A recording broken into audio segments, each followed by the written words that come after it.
So if we're talking about the performance of technology, right? Not the ability of a technology to perform a medical function, say measure something or treat something, but the core technology itself. Most of those things are not assessed in people, in humans.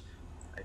When a manufacturer wants to make sure that their medical device cannot deliver an electric shock, that it's been designed safely, it does not. The manufacturer does not go to a group of students, college students, and say, "Here's $5. Put one foot in the bathtub and put one finger on this medical device. And if you don't get shocked, we have data. And if you do, we have data. And then we'll prove to the FDA that we have good insulation." I mean, we don't do things like that. You never want to do things on people that you don't have to. So when it comes to core technology assessment, there are many methods of making sure that devices are safe and won't deliver shocks, won't burn people, and things like that. Now, sometimes things slip through, and with new technology, people learn. And the role of the FDA is to collect that information and disseminate it in addition to enforcing it. And manufacturers never want to injure a patient, of course. That's not what they want to do either.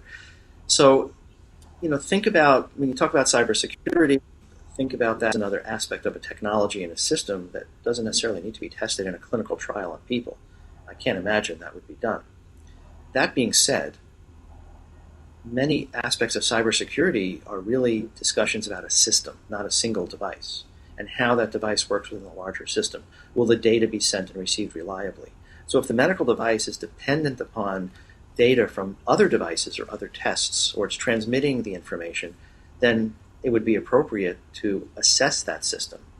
And one may have to assess it in real-world conditions. For example, are the installation instructions from the manufacturer sufficient to ensure that the device will operate safely, and perhaps from a cybersecurity perspective as well? Have they addressed potential vulnerabilities? Have they addressed a means to assess the reliability of the rest of the system? Those things may come into play. Again, it's not really a clinical trial, but it is assessment potentially in a real world environment, say a health IT environment.